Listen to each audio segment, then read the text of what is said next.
আল্লাহ রাসূল উহুদ যুদ্ধে রওনা দিয়েছেন, সাহাবীর সংখ্যা 1000। কত? 1000।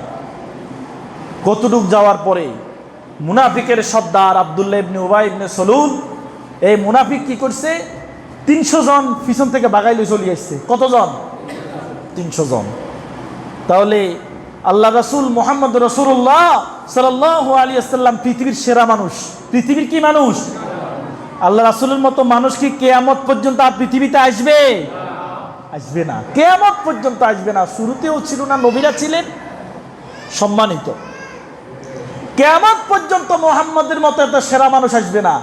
সেই সেরা মানুষের সাথে থেকে 1000 জনের মধ্যে 300 জন চলে এসছে। শতকরা কত পার্সেন্ট? 30%। কত পার্সেন্ট? তাহলে সেরা মানুষের আমলে যদি মুনাফিকের পরিমাণ 30% হয়, আপনার আমলে মুনাফিক কত পার্সেন্ট হতে পারে? আমার কথা কি বুঝা যায়? কষ্ট লাগে না? এবার নিজের বুকে হাত দিয়ে নিজেকে প্রশ্ন করেন, নূর হোসেন, তুমি কি নিজে মুনাফিক? ওই যে 30 জন চলে আসলো, শতকরা 30%, এই 30%-এর মধ্যে ওই সময় 30%, এখন যদি 70-80% হয়, তুমি কি তার মধ্যে শামিল আছো? নাকি তুমি সাচ্চা ইমানদার, তুমি সাচ্চা মুসলমান? নিজের বুকে হাত দিয়ে এবার নিজেকে প্রশ্ন করেন। আপনি মনে করেছেন আপনি নামাজ পড়েছেন এই জন্য আপনি পার পেয়ে গেছেন? নো। আরে আল্লাহ রাসূলের সাথে নামাজ পড়তো, আল্লাহ রাসূলের সাথে খানা খাইতো, দাওয়াতে যেত, পাগড়ি পড়তো, লম্বা দাড়ি ছিল, লম্বা পাঞ্জাবি পড়তো। সে হয়েছে, আল্লাহ তাআলা তার বিষয়ে আয়াত নাজিল করে বলে দিয়েছে, এলা হলো মুনাফিকের সর্দার। এটা কি মুনাফিকের? না আপনি মনে করেন আই তো নামাজ পড়ি, আমি তো লম্বা পাঞ্জাবি গাদ্দি, না, এটা ঈমানের আলামত নয়। আপনি নিজেকে বুকে হাত দিয়ে প্রশ্ন করেন, তুমি মুনাফিক কিনা? তুমি ঠিক আছো কিনা? তুমি কি ওই 30%-এর মধ্যে আছো কিনা যেখানে আল্লাহ রাসূলকে রেখে দিয়ে পিছন থেকে সাহাবীদেরকে নিয়ে চলে আসে, 300 সাহাবী নিয়ে চলে আসে? তুমি কি সে মুনাফিক? নিজেকে বুকে হাত দিয়ে প্রশ্ন করেন। যদি মন থেকে উত্তর আসে না আমি মুনাফিক নয়, এবার নিজের কাজগুলো দেখেন, সামনে কাজগুলো দেখেন, আমার চরিত্র ঠিক আছে কিনা, আমার হক ঠিক আছে কিনা। এখন কথা হলো, ডাক্তার জাকির নায়েককে একজন প্রশ্ন করেছিল যে আমি অবৈধ ইনকাম করে গাড়ি বাড়ি অর্থ অনেক কিছু করেছি, এখন আমার বুঝে এসেছে যে এখন আমি কি করব, যে আমি খারাপ কাজ করছি, আমি কতটুকু দান করতে হবে? তিনি বলেছেন, দান করতে করতে সব দান করে দিতে হবে। যখন তোমার মনে হবে এখন আমার ভিক্ষা করা দরকার হয়ে গেছে, কি দরকার হয়ে গেছে, তখন হয়তো আল্লাহ তোমার মাফ করতে পারে। আস্তাগফিরুল্লাহ রাব্বি মিন কুল্লি যামবি ওয়া আতুবু ইলাইহি, লা হাওলা ওয়া লা কুওয়াতা ইল্লা বিল্লাহিল আলিয়্যিল আযীম। আস্তাগফিরুল্লাহ রাব্বি মিন কুল্লি যামবি ওয়া আতুবু ইলাইহি, লা হাওলা ওয়া লা কুওয়াতা ইল্লা বিল্লাহিল আলিয়্যিল আযীম। اللهم صل على محمد وعلى آل محمد كما صليت على إبراهيم وعلى آل إبراهيم إنك حميد مجيد. اللهم بارك على محمد وعلى آل محمد كما باركت على إبراهيم وعلى آل إبراهيم إنك حميد مجيد. সম্মানিত মুআজ্জাজ হাজিরিন, মুসল্লিয়ানে কেরাম, মুরব্বিয়ানে আযম, পর্দার আড়ালের মা ও বোনেরা, আসসালামু আলাইকুম ওয়া রাহমাতুল্লাহ। আল্লাহ সুবহানাহু ওয়া তাআলার দরবারে লাখো কোটি শুকরিয়া আদায় করছি যে রব্বুল আলামিন আমাদেরকে বৃষ্টি স্নাত পরিবেশকে উপেক্ষা করে আল্লাহ রব্বুল আলামিনের হুকুম পবিত্র জুমার নামাজ আদায় করার জন্য মসজিদে আসার এবং বসার তৌফিক দান করেছেন। এই জন্য আমরা শুকরিয়া আদায় করি, আলহামদুলিল্লাহ। নবী করিম সাল্লাল্লাহু আলাইহি ওয়াসাল্লামের প্রতি দুরূদ ও সালাম পেশ করছি, যে বিশ্ব নবীকে আল্লাহ রব্বুল আলামিন রাহমাতাল লিল আলামিন এই পৃথিবীর মানুষদের জন্য রহমত হিসেবে পাঠিয়েছেন। এই জন্য রাসূলের রওজায় দুরূদ ও সালাম পেশ করছি সাল্লাল্লাহু আলা আলিহি ওয়া আসহাবিহি ওয়া বারাকা ওয়া সাল্লাম। আমাদের আর কোনো কি নেই, ইচ্ছার স্বাধীনতা নাই। আপনি ইচ্ছা করবেন এই কাজ করবেন, ইচ্ছা করবেন এই কাজ করবেন না, এরকম কথা বলারও সুযোগ নাই, এইভাবে চিন্তা ভাবনা করারও কোনো সুযোগ নাই। কেউ যদি চিন্তা করে যে আমি আমার মতো করব, তাহলে তো আর হবে না। বাইহাকি শরীফে একটা হাদিস রয়েছে এই বিষয়ে। রাসূল সাল্লাল্লাহু আলাইহি ওয়াসাল্লাম বলেছেন, মাসালুল মুমিনি ওয়া মাসালুল ঈমানি কামাসালিল ফারাসি ফি আখিয়াতিহি ইয়াজউলু সুম্মা ইয়ারজিউ ইলা আজিয়াতিহি। রাসূল সাল্লাল্লাহু আলাইহি ওয়াসাল্লাম বলেছেন, মুমিন ব্যক্তির উদাহরণ হলো এমন, যেমন একটা রশি, তার একটা রশির এক মাথায় একটা খুঁটি থাকে, খুঁটির সাথে রশিটা বাঁধা থাকে, আরেক মাথায় একটা ঘোড়া বাঁধা থাকে, আরেক মাথায় কি থাকে, একটা ঘোড়া। এই ঘোড়াটা ঘাস খাওয়ার জন্য যতটুক দূর থেকে ঘুরুক না কেন, তাকে কিন্তু ওই ঘুরিয়ে ফিরে ওই খুঁটির কাছেই তাকে আসতে হবে। রাসূল সাল্লাল্লাহু আলাইহি ওয়াসাল্লাম বলেছেন, আমাদের সবার গলার মাঝে ঈমানের রশি ঝুলতেছে। কিসের রশি? ঈমানের রশি। কিসের রশি? ঈমানের রশি।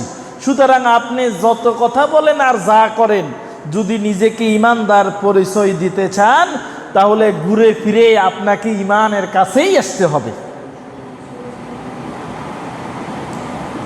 আপনাকে যদি আপনি কালিমাওয়ালা হন, যদি লা ইলাহা ইল্লাল্লাহ এই কথাটা আপনি বিশ্বাস করেন, এই কথাটা যদি আপনি মানেন, ঈমানদার নিজেকে দাবি করেন, তাহলে আপনার আর কোনো ইচ্ছার স্বাধীনতা নাই।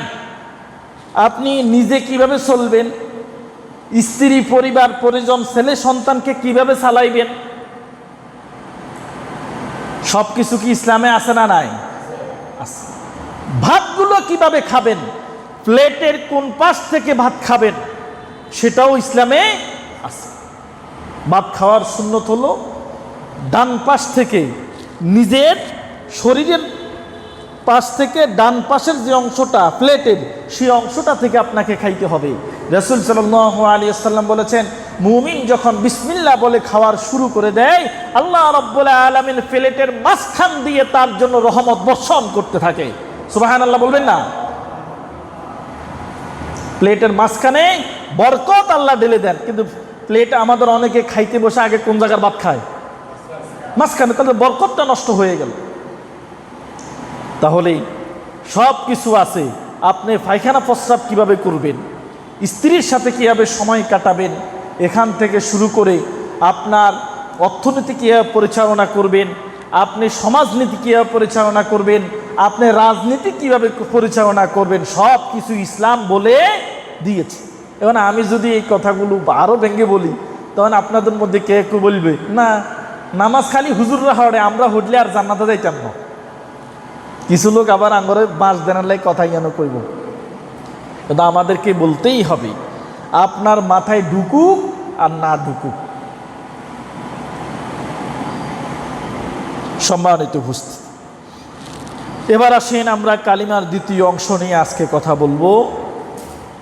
কালিমাটা একবার আমরা বলি তো দেখি, লা ইলাহা ইল্লাল্লাহু মুহাম্মাদুর রাসূলুল্লাহ। এই কালিমার দ্বিতীয় অংশ হলো মুহাম্মাদুর রাসূলুল্লাহ। মুহাম্মাদুর রাসূলুল্লাহ সম্পর্কে আগে হলো আদব শিখব, আদব কি, এরপরে হলো তার আনুগত্য আমরা কীভাবে করবো সেটা কথা বলবো ইনশাআল্লাহ। প্রথম কথা হলো, আল্লাহ রাব্বুল আলামিন পৃথিবীর সমস্ত মানুষদের কাছ থেকে নবীদেরকে আলাদা করে ফেলেছেন। নবীরা কি মানুষ না মানুষ নয়? নবীরাও আমাদের মতো একজন মানুষ, কিন্তু পার্থক্য হলো তাদের কাছে আল্লাহ তাআলা কিতাব পাঠাতেন, আল্লাহ তাদেরকে নবী হিসাবে মনোনীত করেছেন। রাসূল সাল্লাল্লাহু আলাইহি ওয়াসাল্লাম সমস্ত নবীদের মধ্যে সেরা নবী। আল্লাহ রাসূলকে বলা হয় রাসূলুল্লাহ। আল্লাহ রাসূলকে বলা হয় কি? এদিকে আল্লাহ রাসূলকে কি বলা হয়? রাসূলুল্লাহ। আর ইব্রাহিম আলাইহিস সালাতু ওয়াস সালামকে বলা হয় খলিলুল্লাহ, ঠিক না? রাসূলুল্লাহ আর খলিলুল্লাহ এই দুইটার মধ্যে একটা পার্থক্য আছে। রাসূলুল্লাহ তো আল্লাহর রাসূল, খলিলুল্লাহ তো আল্লাহর বন্ধু। খলিলুল্লাহ অর্থ কি? আবার আল্লাহ রাসূলকে বলা হয় হাবিবুল্লাহ। কি বলা হয়? হাবিবুল্লাহ। হাবিবুল্লাহ অর্থ আল্লাহর বন্ধু, খলিলুল্লাহ অর্থ আল্লাহর বন্ধু। তাহলে ইব্রাহিম আলাইহিস সালাতু ওয়াস সালামকে বলা হয় খলিলুল্লাহ, আল্লাহর বন্ধু। আল্লাহর রাসূলকে বলা হয় হাবিবুল্লাহ, আল্লাহর বন্ধু। পার্থক্য কোথায়? খলিলুল্লাহ হলো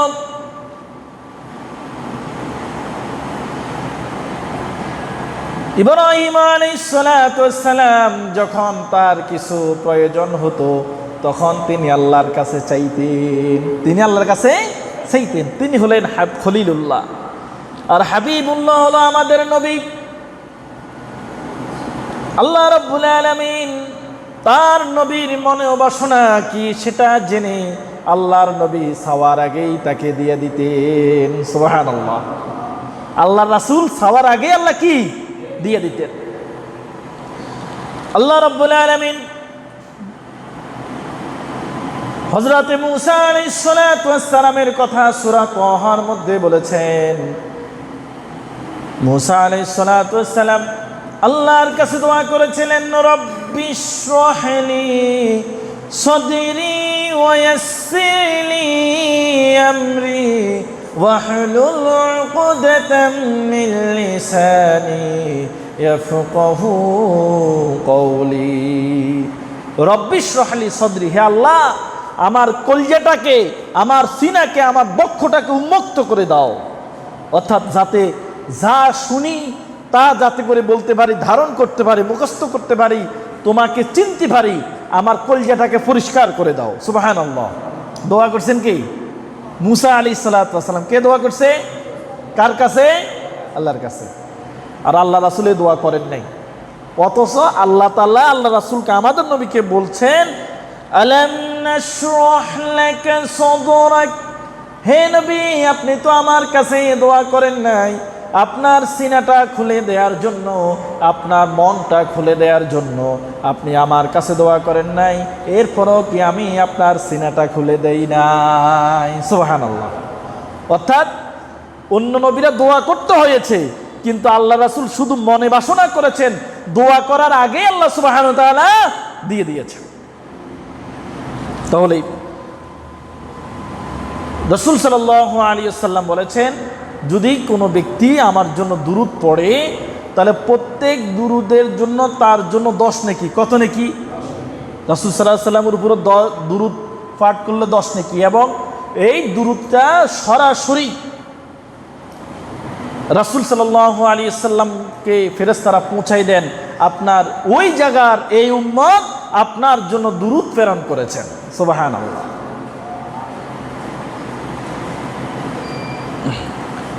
আর যদি পৃথিবীর কোনো মানুষ দুরূদ না পড়ে, রাসূল সাল্লাল্লাহু আলাইহি ওয়াসাল্লামকে যদি কেউ গালি দেয়, আল্লাহ রাসূলকে যদি কেউ গালি দেয়, সে মুসলিম হোক আর অমুসলিম হোক, সে হলো পৃথিবীর পাপিষ্ঠ মানুষ। কারণ আল্লাহ রাসূলকে সৃষ্টি করা হয়েছে এই পৃথিবীর রহমত স্বরূপ। কি হিসাবে? রহমত হিসাবে সৃষ্টি করা হয়েছে। সুতরাং আল্লাহ রাসূলকে গালি দিলে আল্লাহ সুবহানাহু ওয়া তাআলা বলছেন, আল্লাহর কাছে যে গুনাহগুলো সবচেয়ে বড় গুনাহ, তার মধ্যে 2টা গুনার কথা আল্লাহ সুবহানাহু ওয়া তাআলা সূরা আহজাবের 53 নম্বর আয়াত আল্লাহ তাআলা বলেছেন, ওয়া মা কানা লাকুম আন তুযু রাসূলাল্লাহি ওয়া লা তানকিহু আজওয়াজাহু মিন বা'দিহি আবাদা ইন্না যালিকুম কানা ইনদাল্লাহি আযীমা। আল্লাহ সুবহানাহু ওয়া তাআলা বলছেন যে মুহাম্মদের সাথে সম্পৃক্ত 2টা বড় গুনাহ আছে। একটা হলো নবী মুহাম্মদকে কেউ যদি গালি দেয় এটা আল্লাহর কাছে সবচেয়ে বড় গুনাহ। আরেকটা হলো রাসূলের মৃত্যুর পরে, মুহাম্মদের মৃত্যুর পরে তার কোনো স্ত্রীকে তার উম্মতের কোনো পুরুষ বিবাহ করতে পারবে না। আমার কথাটা কি বোঝা যায়? আল্লাহ রাসূলের মৃত্যুর পরে তার স্ত্রীদেরকে কি কোনো পুরুষরা বিয়ে করছে? আর না, করে নাই। সুতরাং এই দুইটা গুনাহ মস্ত বড় গুনাহ আল্লাহর কাছে। সুতরাং আল্লাহ রাসূলের উপরে দুরূদ পাঠ করতে হবে। দুরূদের ব্যাপারে আল্লাহ সুবহানাহু ওয়া তাআলা সূরা আহজাবের 40 নম্বর আয়াত আল্লাহ তাআলা বলেছেন, মা কানা মুহাম্মাদুন আবা আহাদিম মির রিজালিকুম ওয়ালাকিন রাসূলুল্লাহি ওয়া খাতামান নাবিয়্যিন। মা কানা মুহাম্মাদুন, মুহাম্মদ সাল্লাল্লাহু আলাইহি ওয়াসাল্লাম তোমাদের কারো পুরুষদের কোনো পিতা নয়। আল্লাহ রাসূলের 3 জন ছেলে ছিল। কয়জন ছেলে ছিল? 3 জন ছেলে সাবালক হওয়ার আগেই মারা গেছে। যেমন সাবালক হলানিরে কি কোনোদিন পুরুষ কয়নি? না। প্রাপ্তবয়স্ক হওয়ার পরে কি বলে? পুরুষ। আর সাবালকদেরকে বলেন, মানে যারা নিচে থাকে তাদেরকে নাবালক, শিশু। কি বলে? শিশু বা বাচ্চা বলে।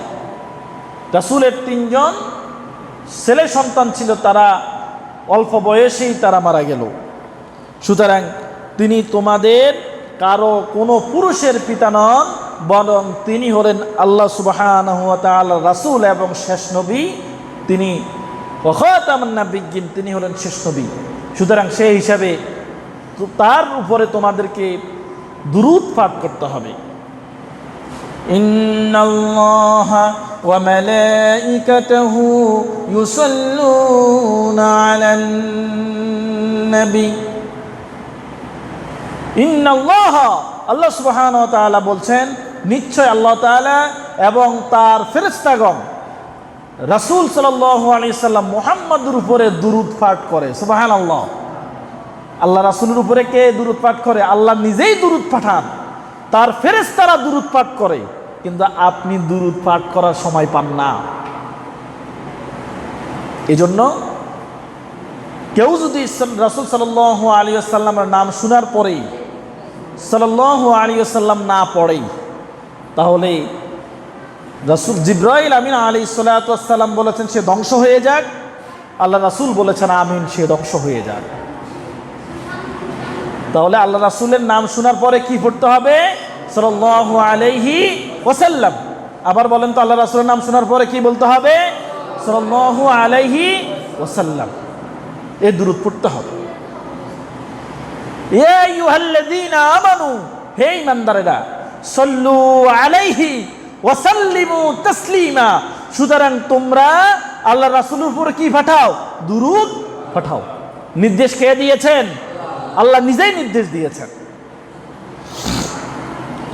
সুতরাং রাসূল সাল্লাল্লাহু আলাইহি ওয়াসাল্লামের প্রতি আদব, তার নাম শুনলে দুরূদ পড়তে হবে, তাকে গালি দেয়া যাবে না। তার স্ত্রীদের প্রতি, আমাদের মা, আন-নাবিয়্যু আওলা বিল মুমিনিনা, মুমিনদের মা হলেন রাসূল সাল্লাল্লাহু আলাইহি ওয়াসাল্লামের স্ত্রীরা হলো মুমিনদের মা। আন-নাবিয়্যু আওলা বিল মুমিনিনা মিন আনফুসিহিম ওয়া আসওয়াজিহি উম্মাহাতুহুম। সুতরাং আল্লাহ রাব্বুল আলামিন নিজেই আমাদের জন্য সূরা আহজাবের 6 নম্বর আয়াতে ঘোষণা করে দিয়েছেন, রাসূল সাল্লাল্লাহু আলাইহি ওয়াসাল্লামের যত স্ত্রী আছে সমস্ত স্ত্রীরা তোমাদের মা। আমার কথাটা বুঝেন? আল্লাহ রাসূলের স্ত্রীরা আমাদের কি, কিন্তু রাসূল আমাদের বাবা নয়। একটু আগে আয়াত বলছি না, মনে আছে? মা কানা মুহাম্মাদুন আবা আহাদিম মির রিজালিকুম, মুহাম্মদ কোন পুরুষের পিতা নয়। শরীয়ত আমাকে বলছে আমার পিতার সম্মান পাবে 5 জন। কয়জন? 5 জন।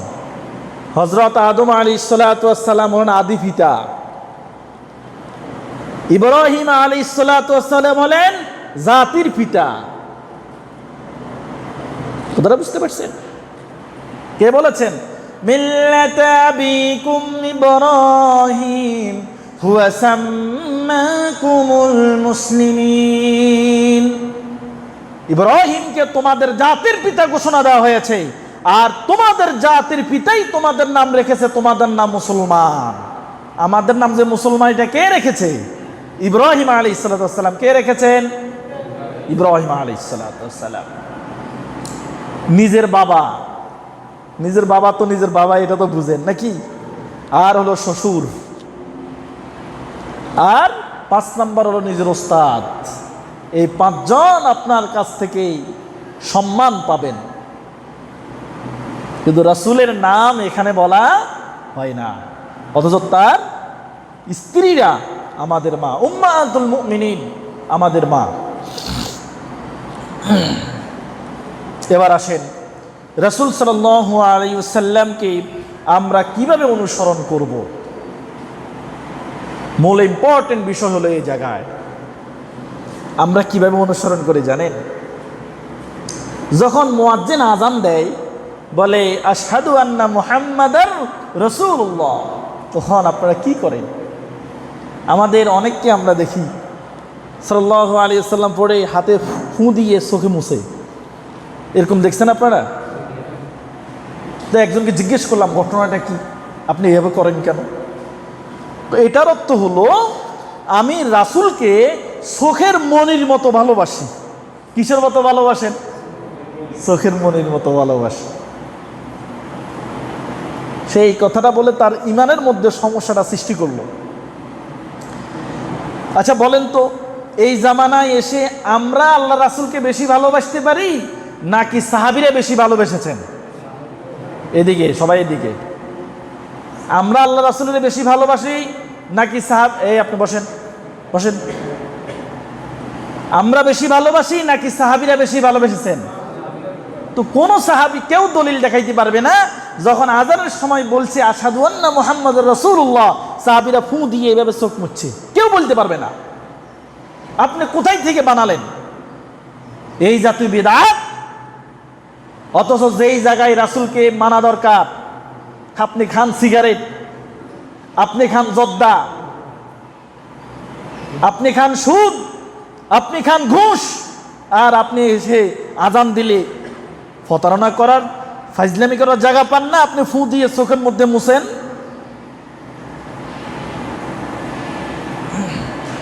রাসূল যেই কাজ করতে বলেছেন সেই কাজ আপনাকে করতে হবে। রাসূল যেই কাজ করে দেখিয়েছেন সেই কাজটা আপনাকে করতে হবে। তার মাধ্যমেই আপনি রাসূলকে ভালোবেসেছেন কিনা সেটা বোঝা যাবে। হযরত ওমর ইবনুল খাত্তাব রাদিয়াল্লাহু তাআলা আনহু বিশ্বনবীর সামনে বসা, কথার প্রসঙ্গে ওমর রাদিয়াল্লাহু তাআলা আনহু বললেন, ইয়া রাসূলুল্লাহ, আমি আমার প্রাণ ছাড়া, আমার জীবন ছাড়া আর যা কিছু আছে সব কিছুর চেয়ে আমি আপনাকে বেশি ভালোবাসি। আল্লাহর নবী বললেন, ওমর রে, যতক্ষণ পর্যন্ত তোমার জীবনের চেয়ে আমি মুহাম্মদকে বেশি ভালো না বাসবে, ততক্ষণ পর্যন্ত পূর্ণাঙ্গ ঈমানদার হতে পারবে না। এরপর ওমর রাদিয়াল্লাহু তাআলা বললেন, ইয়া রাসূলুল্লাহ, আমি এখন ঘোষণা দিচ্ছি, আমি ওমর, আমি আমার জীবনের চেয়ে আপনি মুহাম্মদকে, আল্লাহর রাসূলকে, আমার জীবন এবং যা কিছু আছে সব চেয়ে আপনাকে আমি বেশি ভালোবাসি। সুবহানাল্লাহ। এই জন্য রাসূল সাল্লাল্লাহু আলাইহি ওয়াসাল্লাম বলেছেন, লা ইউমিনু আহাদুকুম হাত্তা আকুনা আহাব্বা ইলাইহি মিন ওয়ালিদিহি ওয়া ওয়ালাদিহি ওয়ান নাসি আজমাইন। রাসূল সাল্লাল্লাহু আলাইহি ওয়াসাল্লাম বলেছেন, ততক্ষণ পর্যন্ত তোমাদের কেউ ঈমানদার হতে পারবে না যতক্ষণ না তোমরা তোমাদের নিজেদের চেয়ে, তোমাদের সন্তানাদের চেয়ে, তোমাদের যা কিছু রয়েছে, এমনকি সারা পৃথিবীর সমস্ত মানুষের চেয়ে আমাকে বেশি ভালো না বাসবে, ততক্ষণ পর্যন্ত তোমরা ঈমানদার হতে পারবে না। তাহলে রাসূল সাল্লাল্লাহু আলাইহি ওয়াসাল্লামকে ভালোবাসতে হবে পূর্ণাঙ্গভাবে। কিভাবে? পূর্ণাঙ্গভাবে। উদাহরণ দিতে গিয়ে আপনাদের একটা কথা বলি। মিশরের এক কাঠ মিস্ত্রি, তার নাম ছিল ইলদিজ। কি নাম? ইলদিজ, কাঠ মিস্ত্রি। তার সামনে এক ব্যক্তি রাসূল সাল্লাল্লাহু আলাইহি ওয়াসাল্লামকে গালাগালি করতেছিল। আল্লাহর নবীকে গালাগালি করার কারণে ওই ইলদিজ কাঠ মিস্ত্রি থেমে থাকতে পারে নাই, সাথে সাথে ওকে হত্যা করেছে। হত্যা করার পরে পুলিশ তাকে গ্রেপ্তার করলো। গ্রেপ্তার করে যখন তাকে আদালতে তোলা হলো, ওই ইলদিজের উকিল, মুসলমানের উকিল, সে ইলদিজকে বলল, তোমাকে যখন আদালতে জিজ্ঞেস করবে তখন তুমি বলবা যে আমি যখন তাকে হত্যা করছি আমার মাথা ঠিক ছিল না। আমার মাথা কি? তো পাগলের কি বিচার আসেনি? পাগলের বিচার নাই, তোমার বাকির দায়িত্ব আমার। ইলদিজ বলে ঠিক আছে। সকালবেলা যখন তাকে কোর্টে তোলা হলো, বিচারক জিজ্ঞেস করলো, তুমি যে এই লোকটাকে হত্যা করলে তোমার কি হুঁশ জ্ঞান ঠিক ছিল? ইলদিজ বলতেছে, মাননীয় বিচারক, আমি সজ্ঞানে স্বইচ্ছায় এই ব্যক্তিকে আমি হত্যা করেছি। আদালত তার ফাঁসির রায় দিয়ে দিল। উকিল গিয়ে তাকে বলল, তোমাকে কালকে রাত্রে কি পড়ালাম? সেই দুই চোখের পানি টপ টপ করে ছেড়ে দিয়ে বলল, উকিল সাহেব, আপনি আমারে পড়ে এসেছেন। আমি যখন এশারের নামাজ পড়ে রাত্রে ঘুমালাম, আমার স্বপ্নে আমার নবী আমাকে এসে বলতেছে, ইলদিজ কখন আসবে আমার কাছে? আমি তোমার জন্য অপেক্ষা করছি। সুবহানাল্লাহ। ইলদিজ কতক্ষণ লাগবে তোমার আসতে? ইলদিজ কারাগারে সেই এজলাসে দাঁড়িয়ে, কাঠ গড়ায় দাঁড়িয়ে, আসামির জায়গায় দাঁড়িয়ে সে বলল, এই পৃথিবীতে থাকার চেয়ে আমার রাসূল আমাকে ডেকেছেন তার কাছে, আমি আল্লাহ রাসূলের সাক্ষাৎ পাওয়ার জন্য আমার এখন যাওয়া দরকার। এটা হলো ভালোবাসা। এক কাঠ মিস্ত্রির স্বপ্নে এসে মুহাম্মদ দেখা দেয়, আর আমার মতো 500 টাকা দামের হুজুরের কাছে মুহাম্মদ আসে না, কারণ আমার আমল ঠিক নাই। আমার ভালোবাসা রাসূলের প্রতি সেরকম সৃষ্টি করতে পারি নাই আমি। সুতরাং আমার জীবনের চেয়ে যেই দিন বেশি রাসূলকে ভালোবাসতে পারবো, সেই দিন মাত্র, শুধুমাত্র সেই দিন আমি পূর্ণাঙ্গ মুমিন হতে পারবো। এর আগে নয়। রাসূল যেই পথের দিকে ডেকেছেন, সেই পথের দিকে যদি কোনো মুমিন আপনাকে রাসূলের হাদিস দিয়ে শোনানোর পরে, আপনাকে কোরআনের আয়াত দিয়ে শোনানোর পরে আপনি যদি আপনি মানতে পারছেন না, এটা আপনার দুর্বলতা। কিন্তু আপনি যদি মনের অজান্তে অথবা খেয়ালে বেখেলে এটা বিরোধিতা শুরু করেন, আপনার ঈমান নিয়ে আমার সন্দেহ আছে। আপনি মানতে পারছেন আমি সব কি আমি করতে পারি? সব আমল কি আমার পক্ষে করা সম্ভব? আপনারা আমার কথা বুঝেন। সব আমল কি আমার পক্ষে করা সম্ভব? আপনার পক্ষে করা সম্ভব না। তা আপনি মানতে পারছেন না, সেটা দুর্বলতা। কিন্তু রাসূলের হাদিস নিয়ে, কোরআনের আয়াত নিয়ে আলোচনা করার পরে মস্কারা করা, টিটকারি করা, এটা কোনো ইমানদারের জন্য শোভা পায় না। সুতরাং রাসূল সাল্লাল্লাহু আলাইহি ওয়াসাল্লামকে ভালোবাসতে হবে নিজের জীবনের চেয়ে বেশি। আল্লাহ সুবহানাহু ওয়া তাআলা এবার ভালোবাসার ধরন বলছেন, যে রাসূলকে কি ভালোবাসবে আর আল্লাহকে কিরকম ভালোবাসবে। সূরা আলে ইমরানের 31 নম্বর আয়াত আল্লাহ সুবহানাহু ওয়া তাআলা বলছেন, কুল ইন কুনতুম তুহিব্বুনাল্লাহ ফাত্তাবিউনি ইউহিব্বুকুমুল্লাহ ওয়া ইয়াগফির লাকুম যুনুবাকুম ওয়াল্লাহু গফুরুর রহিম। হে নবী, আপনি বলে দেন, তুহিব্বুনাল্লাহ, তোমরা যদি আল্লাহকে ভালোবাসতে চাও। কাকে ভালোবাসতে চাও? আপনারা এখানে যারা আছেন সবাইকে আল্লাহরে ভালোবাসেন? একটু হাত তুলে দেখান তো, কারা কারা আল্লাহরে ভালোবাসেন? নারে তাকবীর। আমরা সবাই আল্লাহকে ভালোবাসি। আল্লাহ রাসূল সাল্লাল্লাহু আলাইহি ওয়াসাল্লাম এই কথা বলছেন, তোমরা যদি আল্লাহকে ভালোবাসতে চাও, তুহিব্বুনাল্লাহ ফাত্তাবিউনি, তাহলে আমি মুহাম্মাদের আনুগত্য করো। যদি আল্লাহরে ভালোবাসতে চাও তাহলে মুহাম্মাদের কি করতে হবে? আনুগত্য করতে হবে। মুহাম্মদ আমাদেরকে নামাজ শিখিয়েছেন, রুকু দিতে হবে আগে, সেজদা দিতে হবে পরে। এখন আমরা যদি চিন্তা করেন না আমি মুহাম্মাদের পদ্ধতি মানব না, আমি রুকু দুমু পরে, সেজদা দুমু আগে, নামাজ কি হবে? না।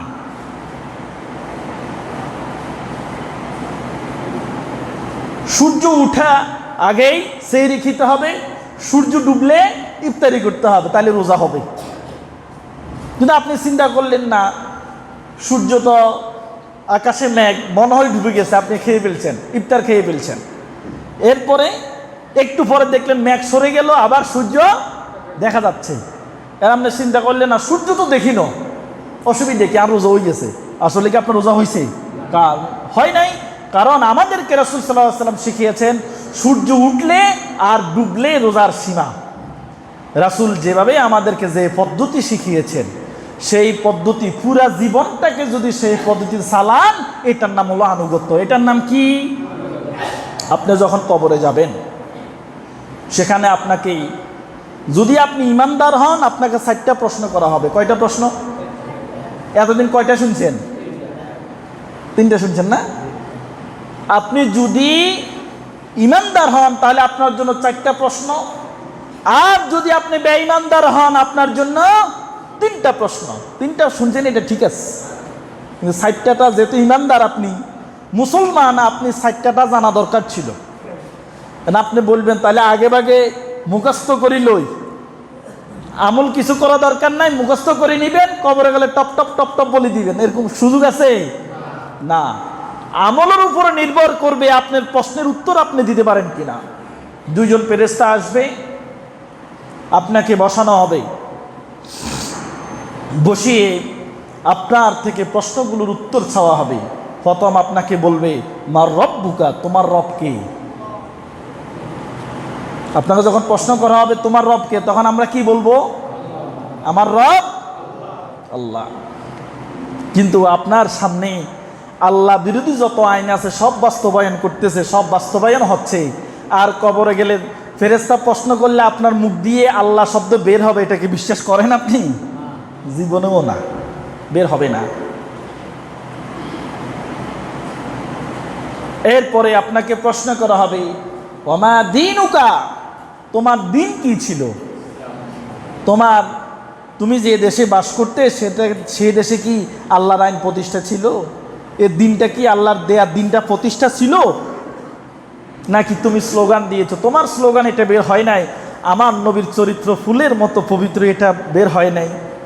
আমার নবী তোমার নবী বিশ্বনবী মুস্তাফা, আমার নেতা তোমার নেতা বিশ্বনবী, এই কথা স্লোগানে বের হয় নাই। আমার স্লোগানে বের হয়েছে আমার নেতার চরিত্র ফুলের মতো পবিত্র। আপনি জানেন না, আপনি যেই নেতারে নিয়ে নাচানাচি করতেছেন ওই নেতা রাতের অন্ধকারে কত নারীর সাথে সময় কাটিয়েছে, কতবার কত মদের বোতলের সাথে সময় কাটাইছে, আপনি জানেন না। সামান্য কয়টা টাকার জন্য এত বড় মিথ্যা কথা বলার কোনো দরকার আছে? সুতরাং দিন কি, এটা প্রশ্ন করা হবে। সর্বশেষ সবাইকে প্রশ্ন করা হবে, একজন ব্যক্তির দিকে ইঙ্গিত করা হবে, এইভাবে দেখানো হবে দূর থেকে, মা হাযার রাজুল, এই ব্যক্তিকে। আপনি যদি সত্যিকার অর্থে রাসূলের উম্মত হয়ে থাকেন তখন আপনি বলবেন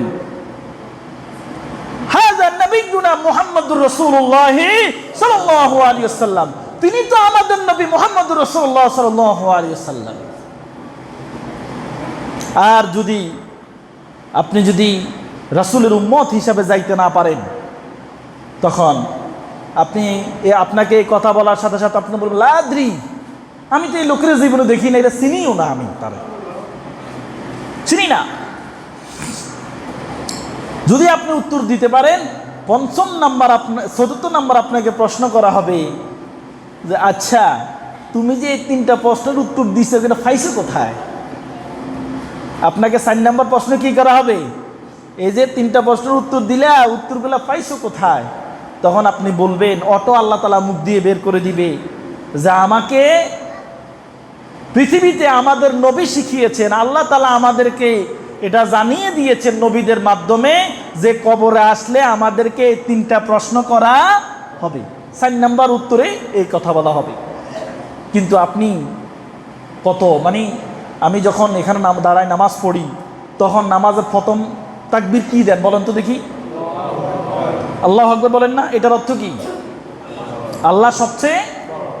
তো এখন ধরেন নির্বাচন সামনে আসছে, এখান থেকে ওখানে যাই, আপনি যেই দল করেন সেই দলে প্রথম স্লোগানটা নারায়ে তাকবীর আল্লাহু আকবার দিন। এখানে যেরকম আল্লাহু আকবার বলছেন সেখানেও কি বলতে হবে? ওটা আপনি কি বলেন একবার দিয়েন তো। ওখানে আল্লাহ বড় এটা ঘোষণা দিয়েন, আপনি ইমানের পরিচয়টা বহন করেন। সুতরাং রাসূল সাল্লাল্লাহু আলাইহি ওয়াসাল্লামকে ফাত্তাবিউনি ইউহিব্বুকুমুল্লাহ, আল্লাহ রাসূল বলেছেন যদি আমাকে পূর্ণাঙ্গ অনুসরণ করো তাহলে আল্লাহকে ভালোবাসা হবে। আপনি মুখের কথা দিয়ে আল্লাহরে ভালোবাসা বুঝাইবেন, এটা কাজ হবে না। কাজ হবে আপনি আল্লাহ রাসূলকে পূর্ণাঙ্গ অনুসরণ করবেন। রাসূল কীভাবে নামাজ পড়তেন সেভাবে নামাজ পড়বেন, কীভাবে রোজা রাখতেন সেভাবে রোজা রাখবেন, কীভাবে ভালো কাজগুলো করতেন সেভাবে কাজ করবেন, আর কিভাবে তিনি খারাপ কাজগুলো ছেড়ে দিয়েছেন সেই খারাপ কাজগুলো নিজের জীবন থেকে, নিজের পরিবারের জীবন থেকে ছেড়ে দিবেন। তাহলে আল্লাহ রাসূলের আনুগত্য হবে এবং এই আনুগত্যের মাধ্যমে ইউহিব্বুকুমুল্লাহ, আল্লাহ রাব্বুল আলামিনকে ভালোবাসা হবে। আপনি সারাদিন যদি আল্লাহকে ভালোবাসি, আমি আল্লাহকে ভালোবাসি, আমি আল্লাহকে ভালোবাসি এই কথা বলেন, কোনো লাভ হবে? লাভ হবে না। আমি এই কথাটাকে আরেকদিন বলেছিলাম।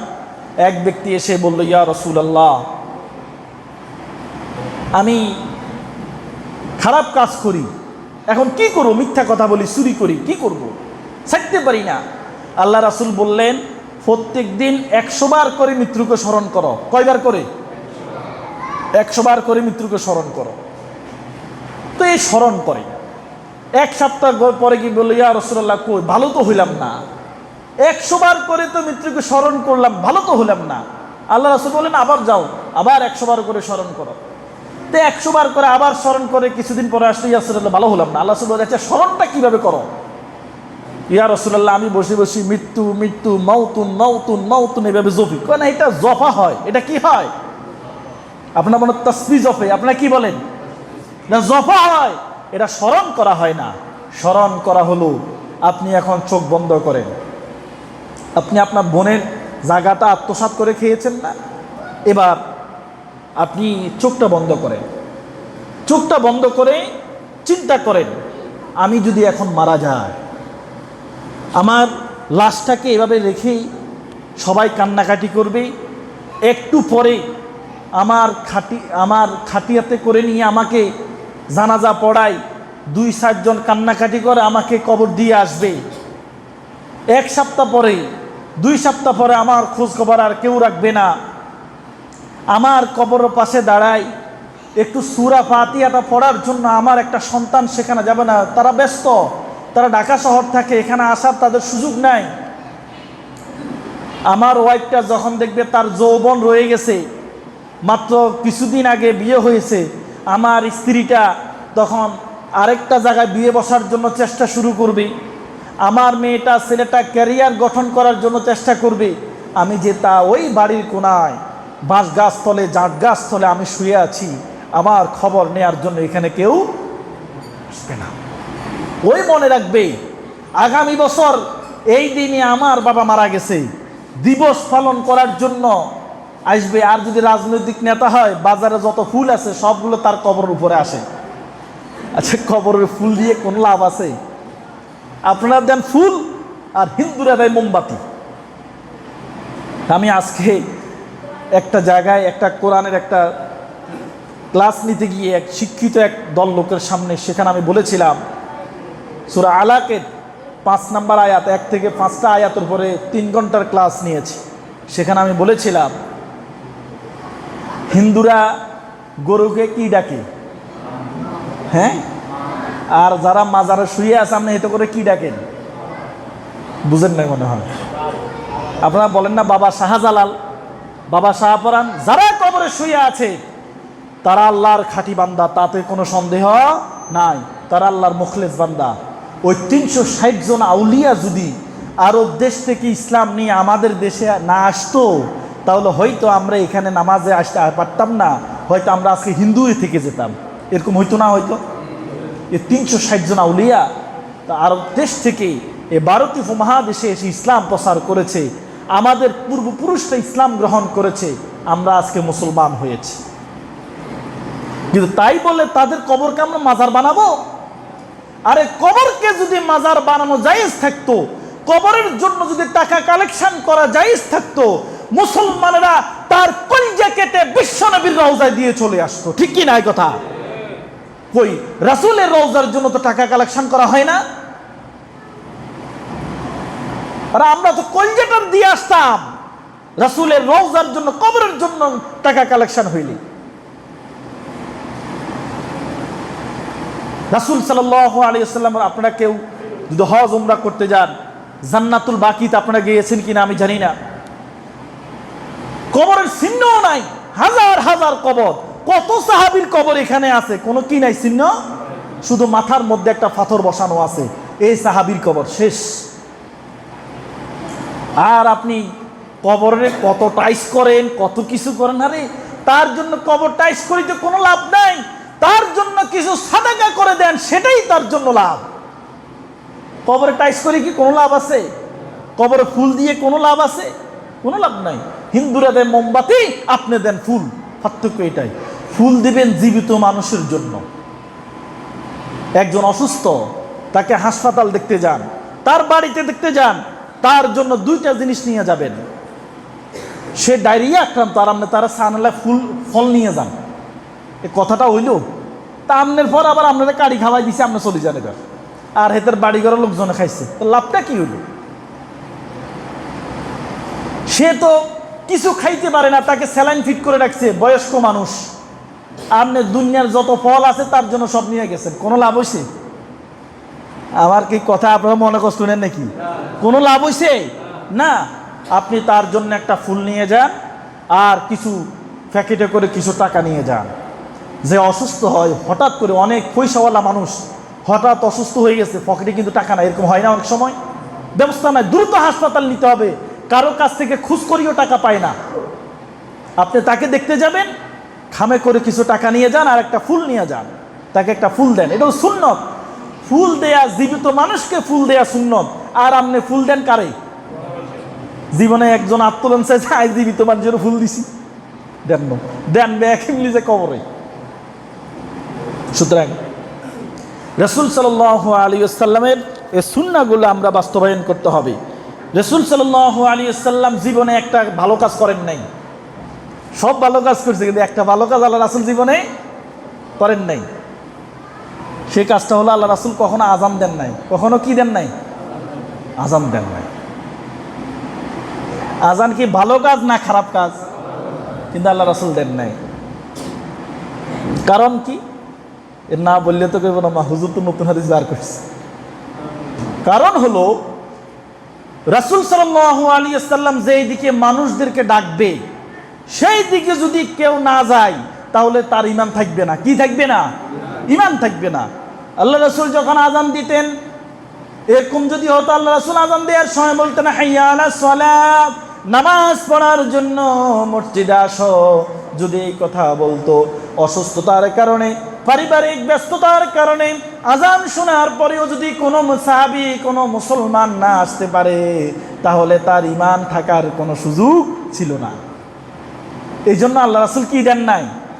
আল্লাহ রাসূল ডেকেছে আপনাকে, আপনি যে অবস্থায় আছেন এই অবস্থায় আমরা আসতে হবে। রাসূলের ডাক যারা শুনে নাই, উহুদ যুদ্ধে যাচ্ছে, 1000 সাহাবী নিয়ে রওনা দিয়েছে। কত হাজার সাহাবী? 1000। আপনি বলবেন, হুজুর কত মানুষ, নামাজ হড়ি লাভ কি? মসজিদের সামনের কাতারে বইয়ে আর মানুষের আল খেলে, এরকম আছে না নাই? সাইয়েন আন্নগবিত্তে নাই, এটা আই জানি, আন্নগবিত্তে নাই, আল্লাহর রহমতে এই আন্নারও বালা, আইও বালা। হুজুর নামাজ হড়ি লাভ কি? মসজিদের সামনের কাতারে যেগুন বইয়ে বেগুন বনির হক দেন না, মানুষের আল খেলে। আমি বলি আপনাকে, তার এই আইল খেলানোর লগে কি নামাজের কোনো সম্পর্ক আছে? সম্পর্ক। আপনি তার উপরে রাগ করে নিজে জাহান্নামে যাই লাভ কি? আমার কথা কি বোঝা গেছে? কিন্তু আপনি তো সম্পদের পাহাড় গড়েছেন, বোনের হক মেরে দিয়ে, ভাইয়ের হক মেরে দিয়ে, কত কিছু করে। সুতরাং রাসূল সাল্লাল্লাহু আলাইহি ওয়াসাল্লাম যদি খাঁটি উম্মত হতে চান, আল্লাহ রাসূলকে পূর্ণাঙ্গ অনুসরণ করতে হবে, নেতা হিসাবে মানতে হবে। আমার কত নেতা এসব বস্তা ফসা গন্ধওয়ালা সব নেতারা বাদ দেন। যদি নিজেকে মনে করেন যে আমি সত্যিকার অর্থে আমি ইমানদার, আমি আল্লাহ রাসূলের উম্মত, আল্লাহর বান্দা, তাহলে নেতা হিসেবে মানতে হবে কাকে? মুহাম্মদ রাসূলুল্লাহ সাল্লাল্লাহু আলাইহি ওয়াসাল্লামকে নেতা হিসেবে মানতে হবে। আল্লাহ রাব্বুল আলামিন আপনাকে, আপনাদের সবাইকে এবং আমাকে রাসূল সাল্লাল্লাহু আলাইহি ওয়াসাল্লামকে নেতা মেনে আগামীর জিন্দেগিটা জান্নাতের জিন্দেগি হিসাবে তৈরি করার জন্য তৌফিক দান করুন। আমিন।